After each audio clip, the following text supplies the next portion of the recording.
también en relación a cimentaciones profundas de puentes en la selva peruana.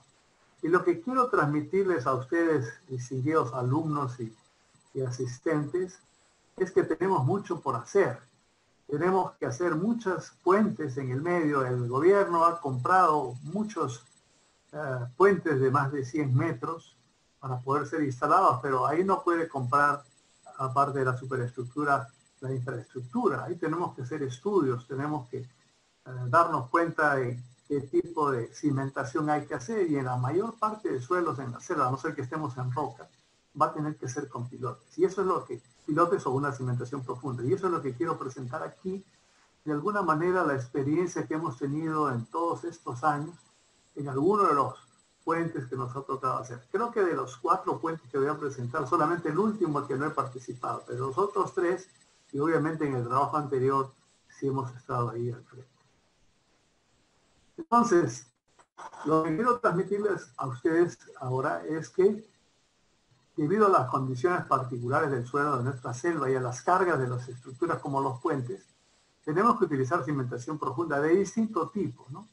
Y vamos a ver qué tipo de cimentaciones profundas tenemos. A manera de ejemplo, y narrando el desarrollo que hemos tenido desde los años 80, 90, en que de alguna manera nos incorporamos ya a la práctica profesional y a la docencia, hemos tenido oportunidad de trabajar en algunos puentes, como el Yaberija, Aguaitía, Yurajiacu, Cainarachi y Bellavista. De estos puentes, solamente Bellavista he tomado las fotos porque no he participado. Estos están construidos en departamentos de la selva, ¿no? En Madre de Dios, en Ucayali y en San Martín. Y creo que ese es el énfasis, ¿no? De que tenemos mucho campo de acción en esos lugares y hay que hacerlo, pues bien. No queremos que pasen como pasan con los hospitales, que muchos se han invertido, están listos, pero hay dificultades por A, B, C razones y ahora no han podido funcionar en esa plaga de la COVID-19. Esta transparencia nos indica qué tipo de cimentación profunda tenemos. Y tenemos, por un lado, los pilotes, que pueden ser hincados, como el que acabamos de ver, pueden ser perforados y llenados in situ, como lo que vimos y vamos a ver en el caso del puente de Bellavista, y pueden ser también pilotes inyectados de pequeños diámetros, también denominados micropilotes en algunos casos, que pueden ser hechas con fierro, con acero, pero también pueden ser hechas como una columna de concreto, ¿no? O sea, una rejilla y el vaciado. Tenemos otro tipo de cimentación que es el de caissones, que es la palabra francesa, traducida es cajones de cimentación, que pueden ser de 3 tipos: abiertos, cerrados o neumáticos. En el caso del puente Yurajiacu, vamos a ver caissón abierto, que se trató de hincar, y después había alternativa de caissón neumático. En esos años, y creo que persiste todavía esa alternativa, solamente había una campana neumática para hacer estos caissones neumáticos, que ha dado la vuelta por todo el país. Vamos a comenzar con el puente Yaberija. Esta es una foto ya con el puente listo, una longitud de 60 metros, un peso de 60 toneladas es el permitido. En realidad hay una serie de puentes que existen en la Transoceánica Sur. Y no es que lo haya hecho el contratista Odebrecht, ni los asociados de distintos tramos. Estos puentes se hicieron antes. Se hicieron porque no existía puente para ir hasta Iberia, Iñapari y Asís en el Brasil.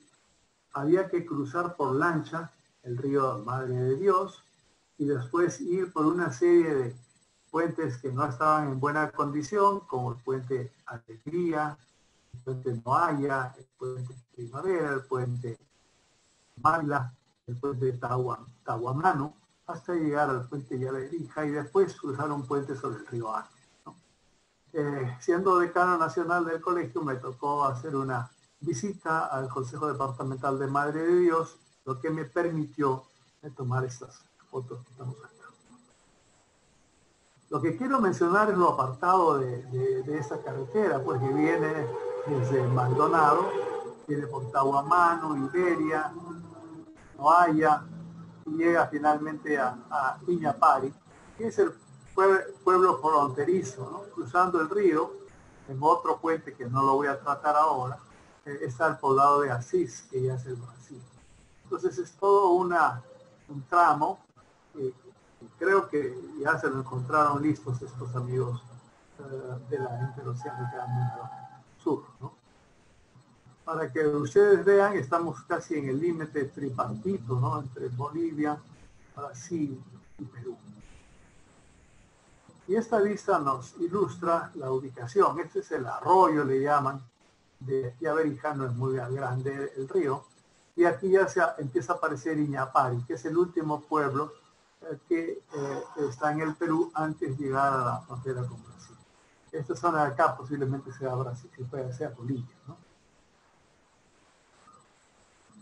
La geología es sencilla, como ustedes ven aquí, el INCEMET ha hecho un levantamiento de cuadrángulo de río Iñapari, y estamos viendo pues que hay depósitos cuaternarios holocenos, que es donde está ubicada el puente, y también hay otros tipos de depósitos en la zona, pero que básicamente estamos en el material que he mencionado, ¿no?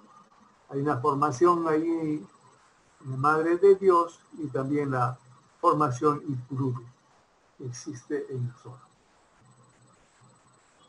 En esa zona existía un puente Bailey, ya no existe ahora, pero era el puente que existía para poder hacer el periplo desde Puerto Maldonado hasta Iberiñapari, que era en el lado peruano. Tenemos las dos márgenes y se aprecia ahí la naturaleza del suelo de color pues ocre, ¿no? Terroso, arcilloso. Este puente está a 3 kilómetros de la ciudad de Iñapari y se construyó a 25 kilómetros del eje del puente antiguo, que es el puente Bailey que estamos viendo ahí. El puente tiene una longitud de 60 metros. La exploración geotécnica y el diseño de la cimentación lo hizo el CISMID de la UNI en el año 1999, a solicitud del Proyecto Especial Madre de Dios, que era un órgano desconcentrado del INAE. Se hicieron 2 sondajes de 30 metros en cada uno de los estribos con ensayos de SPT, una calicata también, y se instalaron en esos sondajes piezómetros tipo Casa Grande, es decir, piezómetros hidráulicos, con el propósito de monitorear la subida y bajada del nivel freático. También se hicieron ensayos de permeabilidad en los sondajes. La cimentación, finalmente, no voy a ir en el detalle de cómo se hizo el cálculo, pero es similar al que hemos visto anteriormente. Y en esa época de los 90 finales no teníamos el programa All-Pile y teníamos solamente el programa FEPC, y con ese programa es que trabajamos el diseño de estos pilotes. Estos pilotes sí utilizamos ahora acero de 30 centímetros de diámetro y de 10 metros de longitud, con una capacidad miscible de 30 toneladas por pilote. ¿Por qué utilizamos acero allí?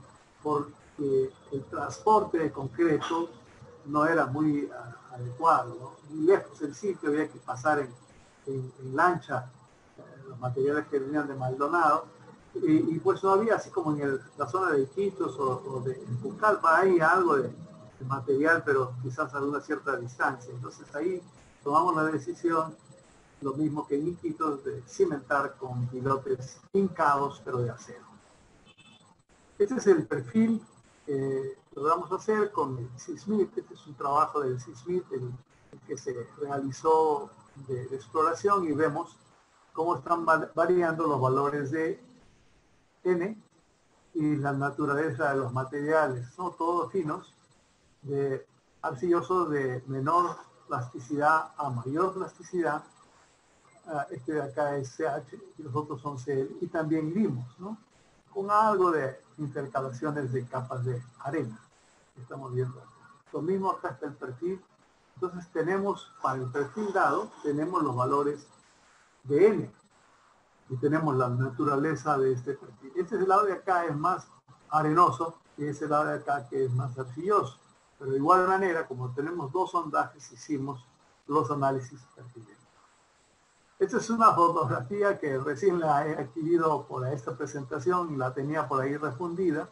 Este es un estudio que hicieron tanto el doctor Víctor Sánchez Moya como el doctor Rafael Salinas, que consistió en hacer el diseño mismo del puente, la parte de estructura metálica y la parte de cimentación, y yo me encargué de ver el diseño de estos pilotes. Aquí lo que voy a presentar para este puente en particular son primero el rechazo, ¿no? La determinación del rechazo. También vamos a ver la interpretación de los ensayos de carga, que sí se hicieron carga directa. No fue carga dinámica, sino carga estática. Y eso lo vamos a ver. Pero creo que esto es interesante. Bueno, aquí haciendo un resumen, y ya ustedes conocen el programita FEPC, lo utilizamos y calculamos el izquierdo, estribo izquierdo y estribo derecho, en ambos casos 10 metros de longitud del pilote, y el factor de seguridad es 2.5. Por cada uno de los métodos aquí tenemos los valores que están cercanos pues el más crítico, que es el método de Arquiveloso, y el método de Meyerhoff está en el orden de las 30 toneladas, con un factor de seguridad de 2.5. Entonces, en base a esto, y no teníamos el programa AllPilot en esas alturas, tomamos la decisión de diseñar y proponer un pilote de 30 centímetros de diámetro, o sea, son 6 pulgadas, ¿no? 15 por 3, sí, 6 pulgadas, y longitud de 10 metros, con una carga de 30 toneladas. También se hace el cálculo, obviamente, de los asentamientos, y creo que ya hemos hablado sobre el método semiempírico y empírico del profesor Dessing, y estos nos dieron valores del orden de, estamos ilustrando acá, ¿no? El 0,45 de un centímetro, o sea, no era muy grande. Además de determinar el asentamiento del pilote individual, también se estudió el asentamiento del grupo de pilotes. Como mencioné, el grupo de pilotes tiene una gran influencia la cercanía que están los pilotes, sobre todo en material arcilloso, y esto nos condujo a valores del orden de 2 centímetros o 3 centímetros, lo cual es correcto, es conveniente, porque podemos inclusive ir un poquito más de asentamiento. Hicimos 2 ensayos de carga ahí, ¿no? Y el ensayo de carga fueron hechos, uno en cada lado del puente. Fueron realizados por el Laboratorio de Mecánica de Suelos de la Facultad de Ingeniería Civil, y por supuesto lo pagó el Consorcio Sudamericano. Ya la interpretación sí la hicimos. Estos son los pilotes de acero que se les marca, como vieron también en el caso del pilote de concreto, para ir monitoreando el número de golpes que se va introduciendo en el terreno con los martillos pertinentes. Esta es la base de la plataforma, bastante pues rudimentaria la base, porque el sitio era bastante alejado con la carretera, como que ha llegado un poco más la civilización, pero en esa época era complicado. Aquí está la excavación, el nivel a donde se va a hacer el ensayo, y las bolsas con material gravoso que se tuvieron que traer para poderle dar el contrapeso, ¿no?, al material, para que sean la reacción, ¿no?, a la carga. Se le pone el gato entre, digamos, el pilote y la plataforma, y se le da la carga. Creo que hay que mencionar que la norma 1194 de la ASTM indica la forma como uno tiene que hacer el ensayo de carga. Puede ser un ensayo rápido, como el que mencionamos en conferencias anteriores, me parece que era lo de Plaza de Apucalpa, y esta de acá, que es la carga que se va dando hasta llegar al 200% de la carga de diseño. O sea, si aquí teníamos 30 toneladas, teníamos que llegar a 60 toneladas. ¿Y cómo llegamos a 60 toneladas? De un cuarto de carga de admisible, íbamos a un medio, a 3/4, 1, hasta llegar a 2. ¿Y cómo hacemos el siguiente paso de carga? Hasta que se de alguna manera estabilice la deformación. Una vez que está destabilizada, procedemos a la segunda carga, etc. Y eso toma un poco de tiempo, sin la menor duda. Estamos viendo acá la construcción del marco de carga, demasiado complicado el caso, ¿no? Se ve atrás el puente de Averija, antiguo de tipo Bailey, y aquí están las metodologías de carga de la plataforma. Una vista del equipo que estuvo ahí, y ahí se le ve al ingeniero Luis Chang, el mío también, y ya están listos para hacer el ensayo de carga. El gato lo llevamos, un gato bastante viejo, pero que puede llegar hasta 60, 80 toneladas. Nosotros teníamos que ir hasta 60, ¿no? Y deformímetros para medir la deformación que se genera. Esos son los deformímetros y también el gato.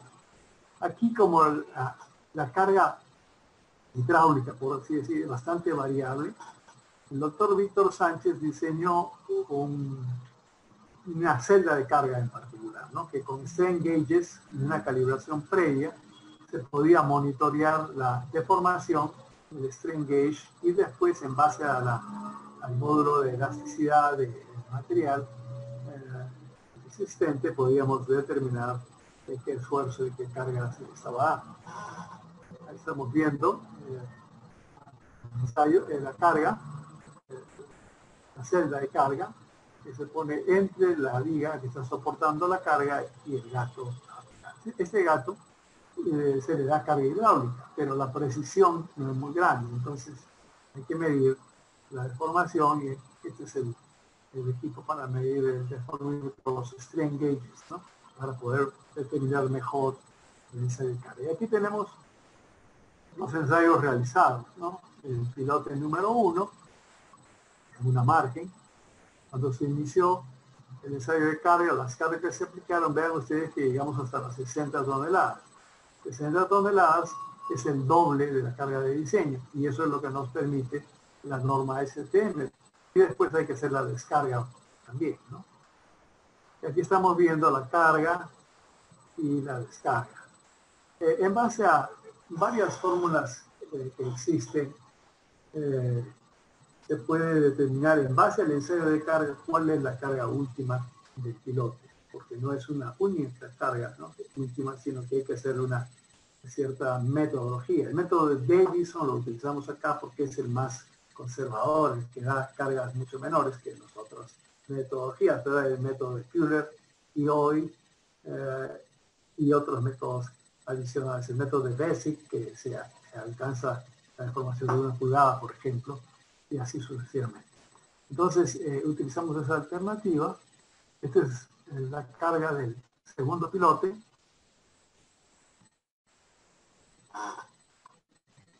La carga del esfuerzo de formación. Y estas serían las características del martillo utilizado. En este caso, un martillo D22, un martillo bastante viejo, como van a ver ustedes ahí, pero bueno, de una manera funcionó. Lo que tenemos que conocer aquí es la energía que está transmitiendo este martillo y, por supuesto, la fórmula utilizamos de Engineering News Record. Aquí tenemos una descripción de cómo hacemos el cálculo. Tenemos la carga, la deformación y la carga que vemos ahí. Y utilizamos el criterio de Davison, pero hay otros criterios. En este caso utilizamos Davison porque es el más conservador. Entonces, esto nos conduce a determinar que el pilote de un extremo de 8.9 metros, el otro de 11.6 metros, y bueno, aquí hicimos que entre un par de metros más para tener pues profundidades que sean aplicadas, ¿no? 30 centímetros está acá, pues en pulgadas, y el espesor de ahí. Y llegamos a determinar que el rechazo era 4 golpes por 10 centímetros, y en base a estos ensayos, a esa interpretación, llegamos a la conclusión que la carga última en el estribo derecho era 65 toneladas, en el izquierdo 71.5, pero como cuando uno hace el ensayo de carga se le permite disminuir el factor de seguridad de 2.5 a 2, entonces estábamos con valores por encima de las 30 toneladas y nos quedamos con las 30 toneladas como carga admisible. Entonces, como recomendación, profundizamos el estribo derecho, 1,5 metros más, y se concluyó que los pilotes del estribo del puente de Aberija tienen una capacidad superior a la de diseño que puede tener toneladas. Aquí es el proceso de la Inca, ¿no? Estamos ya hincando. Se hincaron primero pilotes de prueba en uno y otro lado para utilizarlo esto como un índice de cuál debería ser el rechazo, cómo es que se está introduciendo el pilote, pero básicamente la capacidad admisible se determina por el método semiempírico que mencionaba anteriormente. Estamos viendo acá cómo se va avanzando con este martillo. Lo que hace el martillo es una explosión, ¿no? Se hace la explosión arriba y entonces el martillo, el peso sube y al caer va dando el golpe, ¿no? Y esa es la energía que se está transmitiendo y esa es la que nos permite que avance. Aquí está haciendo bastante humo el famoso martillo, pero son activos, pues. Aquí tenemos que algunos pilotes se dañaron, también se está viendo que se está marcando cada 10 centímetros.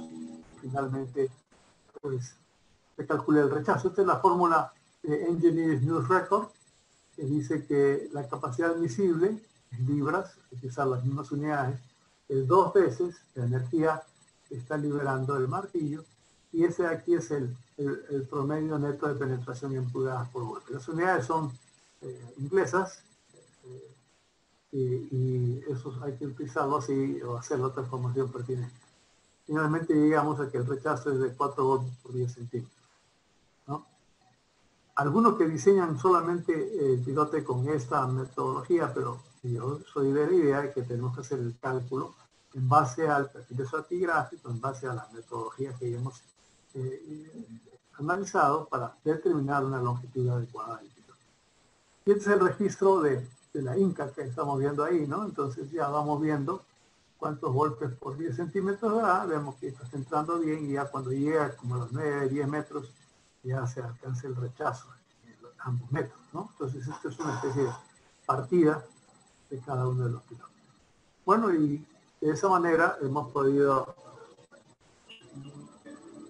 certificar evidentemente que el puente está en operación. Y este puente es parte de la Interoceánica Sur. Pero como digo, lo construyó anteriormente el Proyecto Especial Madre de Dios.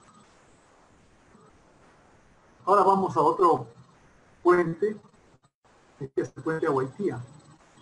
El puente Aguaitía está comprendido entre la carretera que va de Tingo María a Pucallpa, donde Aguaitía es un punto importante. Aguaitía tiene una cierta connotación, aquí hay algo de grava, ¿no? La formación Tulumayo, y también nos tocó hacer en algún otro momento una subestación eléctrica que hay por aquí, y bueno, esto en la época del terrorismo en nuestro país era un sitio pues muy difícil de transitar, ¿no? Pero bueno, ahora estamos ahí en el Aguaitía. Ya existía un puente que se le ve en la parte posterior. El puente nuevo es el que está de color rojo, el puente azul que está por detrás es el puente antiguo. El puente antiguo ya estaba en su límite de vida, era importante establecer este puente. El problema con este río es que viene con muchas crecidas, entonces, si bien es cierto, la torre de la margen izquierda es alto y es fácilmente identificable, en cambio el de la margen derecha es una zona bastante inundable, ¿no? Lo cual hace que se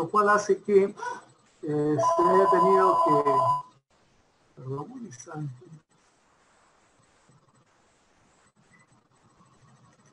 se haya tenido que hacer lo que le dicen un falso puente, o sea, es un puente que permite que el agua pueda inundar esta condición de aquí, ¿no?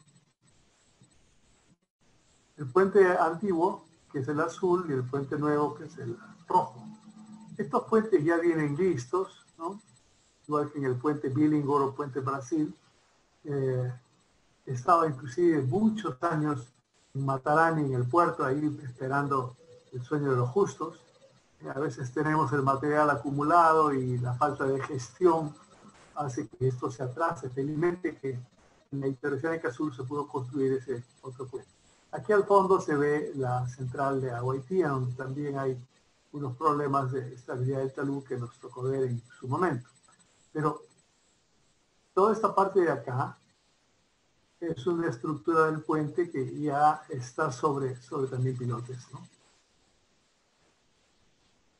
La ubicación, el puente, estamos aquí en la ciudad de Aguaitía, y esta es la central que les mencioné, y el puente está aquí ubicado.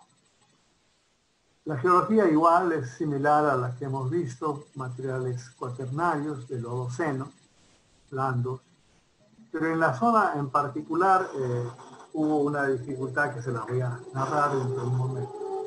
Estamos entonces en el río Aguaitía, en la carretera Federico Basale, provincia Padre Abad, departamento de Ucayali. El ingeniero consultor que ganó este estudio fue el ingeniero Lainez Lozada, nuestro profesor que ha fallecido. Y él le pidió al CISMID en los años 90, 94, que hiciéramos el estudio geotécnico, para lo cual teníamos líneas de refracción. Ya en esos años teníamos el equipo, hicimos calicatas con diamantinas también, y recomendamos cimentar a 10 metros por presencia de grava suelo. Y la recomendación de la cimentación era de pilotes perforados, de gran diámetro, le llamamos, de más de 1,20 m de diámetro. Cuando salió la licitación, hubo problemas porque en esa época el equipo que se tenía para hacer estos drill shafts o pilotes perforados de gran diámetro se había vendido a Chile en particular, y no había ese equipo. Así que el contratista, que fue COSAPI, tuvo que comprar un equipo para poder hacer el trabajo, ¿no?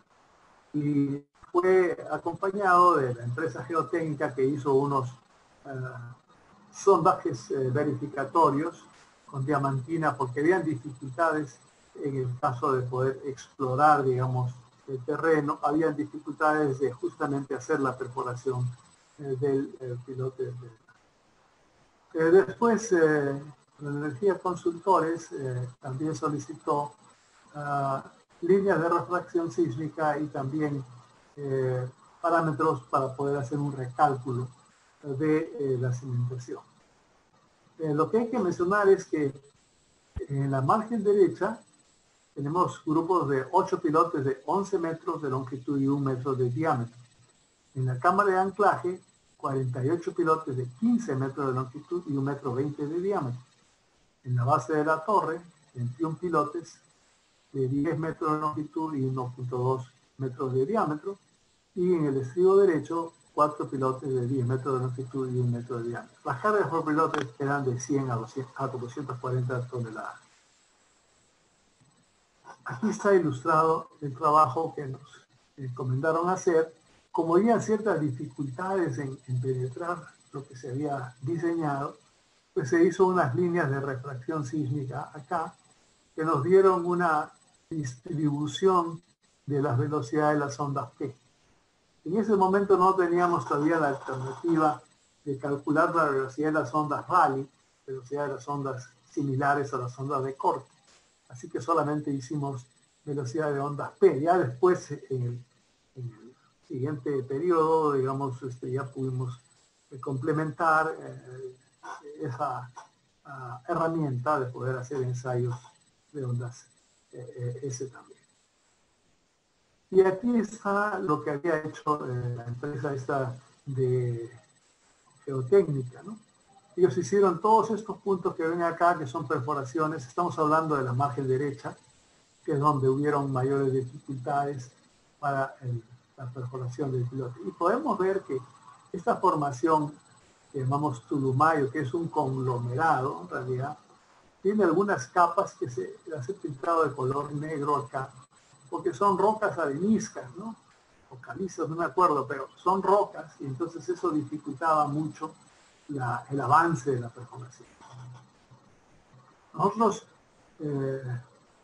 propusimos hacer los pilotes más cortos para no tener que llegar hasta esa profundidad, teniendo el conocimiento de que existía este material rocoso.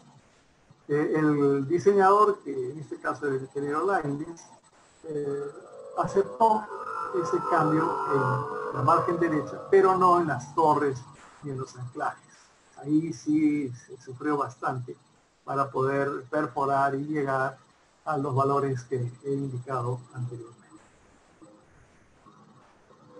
Esta es el falso puente, digámosle así, ¿no? Acá está el río. Como va a haber una subida del río Ahueitía, entonces se tiene todo este espacio para que por aquí pueda inundar y no perjudicar al puente. Entonces el puente es bastante largo por esa razón.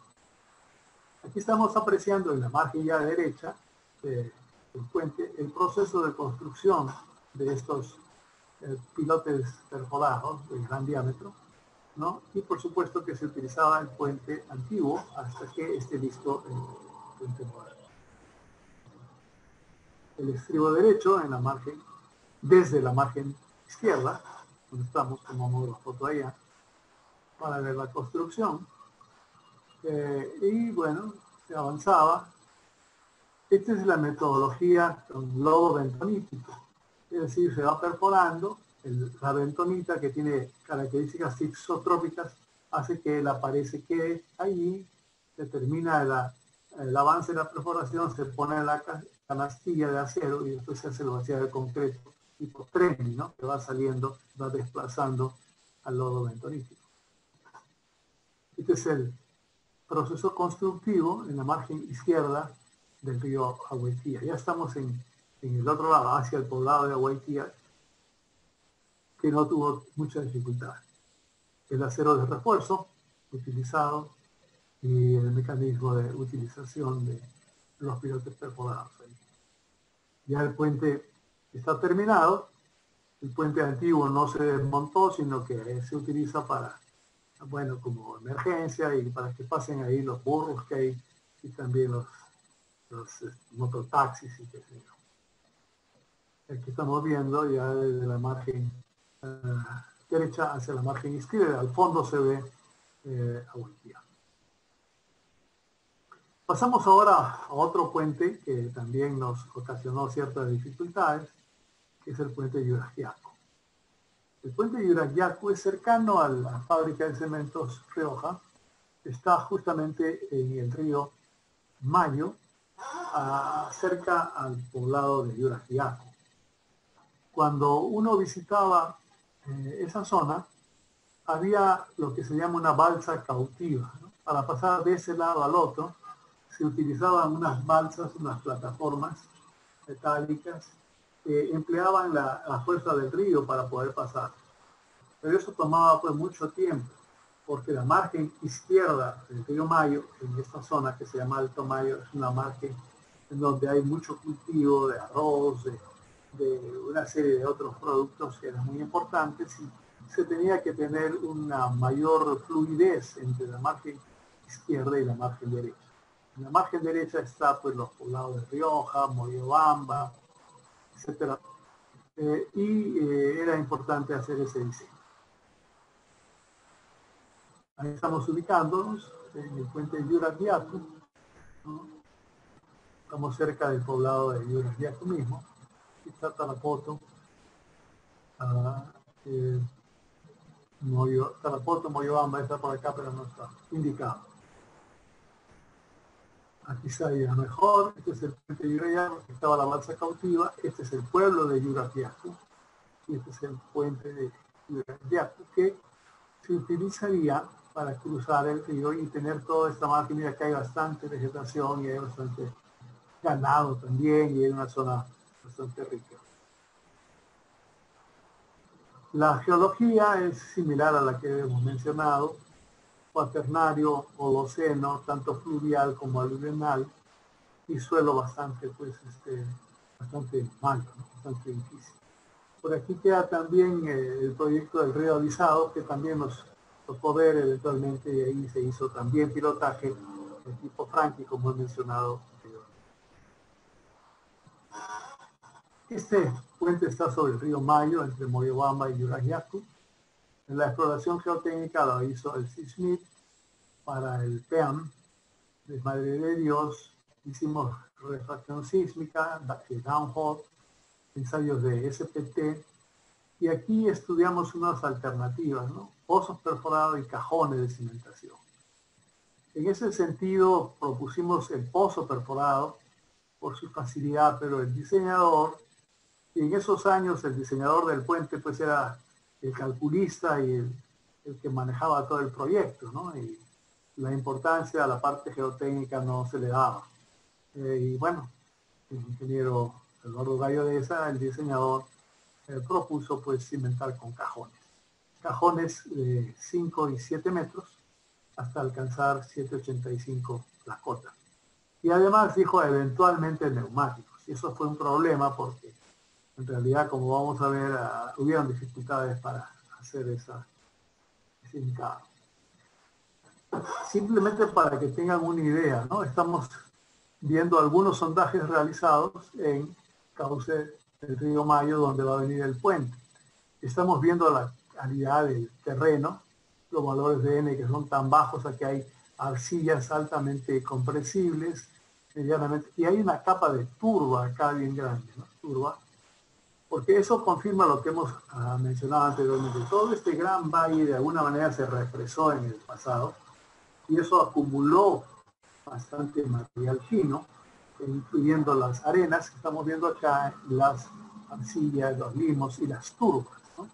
Entonces, en este proyecto hemos tenido que hacer varias etapas de exploración porque no entraban los queizones como debían entrar, como se habían diseñado, y se tuvo que finalmente hacer una modificación en el diseño y no llegar a los queizones, sino llegar digamos, a reforzar los queizones con pilotes hincados de concreto. Son las distintas etapas. Perforamos el 96, el 98 y el 2000. Era uno de esos proyectos que no avanzaba por varias razones, pero vemos que hay bastante variabilidad en términos de la resistencia cortante de los suelos. Nos va bastante toda esta capa que se ve aquí en el fondo de turba, ¿no? Cuando se pone PT significa pit en inglés, es turba, y algunas de las turbas se solidificaron, ¿no? O sea, ya habían pasado muchos años y esto hacía que sean duras y tengan pues fibras y dificultades. Entonces, esta es una zona complicada. También había el problema de la licuación de suelos, ¿no? Y sobre todo en esa zona de Alto Mayo que apreciamos, era zona bastante activa, ¿no? Con los sismos que he mencionado, del 45, que tenemos historia, del 68, el 90, el 91, el 2005, y es una zona pues importante. Creo que por eso el diseñador estructural optó por hacer una cimentación tipo queizón, que de alguna manera le daba una mayor rigidez horizontal ante el cambio lateral, posiblemente. Bueno, la margen derecha y la margen izquierda, o sea, se hicieron bastantes perforaciones, como ustedes aprecian acá. Y aquí estamos viendo ya el pueblo de Yuraguacu por allá acá atrás, y aquí los queizones, ¿no? Este queizón de acá, entonces en la margen derecha, ¿no? Este es el pilar, este es el pilar, este es el estribo, ¿no? Estos dos tienen que venir acá, lo propio en la otra margen. Pero no, quizá también tuvo el problema de la poca experiencia de la empresa contratista, porque si bien es cierto, habían trabajado en el puente Tahuamanu, que era con pilotes, pero no habían trabajado con esa cimentación que consistía de queizones, ¿no? Y eso también dificultó porque trataban de hundir el queizón a como diera lugar y eso perturbó, ¿no? Como notar una perturbación grande del suelo, y eso es una historia que se ha criado. Aquí está el cajón de 5 metros de diámetro en el estribo derecho. el cajón, el caisson está inclinado y se nota claramente la perturbación del suelo circundante. Aquí estamos viendo en la margen derecha y acá al fondo se ve la margen izquierda. Como no podía penetrar este caisson, se tuvo que inclusive implementar el sistema del cajón neumático. El cajón neumático consiste en tener una campana acá que va a trabajar una presión tal que va a impedir que por dentro entre el agua. Entonces los trabajadores van a tener que ser sometidos a este cambio, incremento de presión, y básicamente trabajan solamente 2 horas al día porque el resto de horas se la pasan comprimiéndose y descomprimiéndose a la salida, ¿no? Entonces es todo un problema grave de salud pública. Y yo realmente creo que debemos ir a otras alternativas en vez de estos caissones. Pero varios puentes en el Perú se han hecho con caisson neumáticos. Por ejemplo, este puente que está a la entrada de Jauja, me acuerdo ahorita el nombre, pero ese tiene caisson. El puente 24 de julio, que está a la altura de Corral Quemado, también se construyó con el mismo equipo, ¿no? Con el equipo de la campana neumática. Pero mi consideración es que es bastante poco humano esta metodología. Hay siempre muertos en este tipo de trabajo, lo mismo que el túnel, como ustedes seguramente saben. Bueno, la cosa es que no entraba, no bajaba como debía bajar. Esta es una vista más cercana de la campana neumática. Aquí hay que tener, por supuesto, 2 compresores, porque si uno falla, el otro entra a trabajar. Porque cuando la gente está aquí abajo, no podemos pues simplemente apagar la compresora, ¿no? Eso sí sería muerte inmediata. Pero bueno, por aquí entran los trabajadores, avanzan en la excavación y va saliendo el material. Eso lo podemos ver aquellos que quieran seguir el curso del próximo semestre. En base de lo anterior, marchas y contramarchas, hasta que finalmente se optó por complementar a estos caissons con pilotaje, ¿no? Entonces se sacó esa licitación y se clavaron estos pilotes para soportar. Y ahora el puente está operativo. Antes era de 2 líneas, ahora está solamente de 1 línea, ¿no? Y está operativo y trabajando. Entonces ven ustedes ahí que el caisson es más ancho que la plataforma, el puente, pero el puente está operativo y trabaja en una sola vía, ¿no? Algunas vistas que hemos tomado después y ya tener el puente listo. Ha sido un buen apoyo para la zona del Alto Mayo, poder llegar fácilmente a la margen izquierda. También a la altura de Moyoamba, que está un poquito más hacia aguas abajo, se han hecho otros puentes, como el puente Motilones, que también tuvimos que participar, pero claro, quizás en otra oportunidad podemos dar los detalles de ese puente también. Este es el penúltimo puente, que es el puente, digamos, Cainarachi. Este puente está ubicado cerca de Santiago de Borja, Lamas, departamento de San Martín. Estamos hablando de una zona que se llama el proyecto Bajo Guayaga y Bajo Mayo, ¿no? Un poco más hacia la zona de Tarapoto. El puente Cainarachi igual, en términos geológicos, su formación geológica que se ve ahí es del cuaternario, ¿no? Aluvional, en el Holoceno, del cuaternario reciente, ¿no? Y bueno, ahí se hizo el puente. El puente tiene una longitud de 130 metros. El Sismituni, el año 2004, hizo el estudio geológico, 3 sondajes de SPT y propuso una cimentación de pilotes hincados de 40 por 40 y más o menos en la zona de los pilares 12 metros de profundidad según el acuerdo. Este puente lo diseñó el doctor Víctor Sánchez Moya y con un sistema que le llama tipo integral, ¿no? Este es el primer puente de vigas metálicas compuestas continuas postensadas y el tipo integral con los estribos. Tiene 3 tramos, 40, 50 y 40, y de longitud de 130. Es de una sola vía y está constituido por vigas metálicas de planchas soldadas, superalmente compuestas con la losa de concreto. En la zona de los apoyos intermedios, la losa de concreto está postensada, o sea, es postensado aquí, con el fin de mantener la acción compuesta de la losa en la zona de momento negativo. Todo esto es producto del trabajo de don Víctor Sánchez Moya, que yo fui el que acompañó el estudio geotécnico.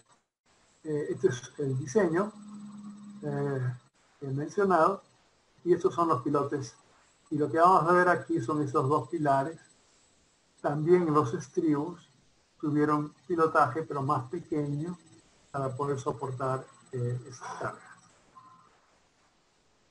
La planta para el postensado y la sección transversal de este puente. Bueno, mucho ingenio, muy ingenioso este puente y este tipo de construcción, que me tocó el privilegio de acompañar a doctor Sánchez Moya en esto, ¿no? Aquí estamos viendo las excavaciones que ya están piloteadas acá de los 2 pilares. Los estribos están en cada una de las márgenes. En la zona de estribo también pudimos hacer calicatas porque había esta formación rocosa, pero no pudimos sacar muestras inalteradas porque se deshacía esta formación chambira, ¿no? Ahí estamos viendo el caisson pero este caisson no penetra, sino que el caisson está apoyándose en la cimentación de pilotes que hemos visto.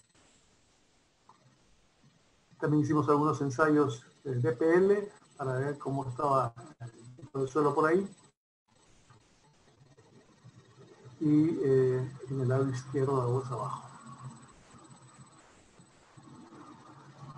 Extracción de muestras con poseadora. En la base del caisson había formación chambira. Y estas son unas vistas que he podido recoger ya en los últimos tiempos. Es el proceso de lanzamiento del puente, ¿no? Es un marco ahí metálico muy ingenioso también que se utilizó para lanzar el puente. En pleno proceso de lanzamiento son 130 metros en esta localidad. El postensado también es ingenioso para este puente. Lo peor es que al ingeniero jefe de la dirección ejecutiva le hicieron una demanda, ¿no? Y le hicieron una demanda porque habíamos dicho que los pilotes eran de tal longitud y como tuvimos que cortarlos, ¿por qué cortaron el pilote, no? A veces la administración pública es así, ¿no? Es ingrata, y en realidad este puente se ha construido de una manera muy rápida y además de muy bajo costo, porque el propio proyecto especial fue que lo construyó y está, por supuesto, traído muy bien. Este es el puente tal como está ahora. Creo que vale la pena. El último puente que me toca ver es el puente Bellavista, ¿no? El puente Bellavista sí no es un puente que yo haya participado, pero creo que era importante hacérselo ver porque las vistas son fabulosas. Además es el puente atirantado más largo del Perú hasta ahora, creo. El puente Bellavista cruza el río Guayaga en San Martín y permite la interconexión de las provincias de Bellavista y Mariscal Cáceres, que es Juanjuy, ¿no? Con la carretera marginal Fernando de Lagún Ter. Y eso es muy importante. Como en todos los otros lados, el puente está localizado en un lugar en donde hay cuaternario holocénico, o sea, el reciente, ¿no? De terreno blando, que requiere de alguna manera una cimentación adecuada. Este se inauguró el año 2010, hace 10 años ya. Tenía una longitud de 320 metros. Los pilotes eran de 1,20 metros de diámetro, que creo que es el tamaño más grande que tenemos en pilotes excavados de gran diámetro aquí, creo que en algún caso el puente Nanay tiene 1,40 m o algo así, pero casi la mayor parte tienen esos diámetros. Y longitudes pues, de 15 a 17 metros de longitud. Esta es una empresa, hemos tomado las fotos, hay que reconocer el trabajo de Tech Drilling, que fue la empresa que hizo la construcción de estos que le llaman pilones, que son, digamos así, las torres del puente pilantado.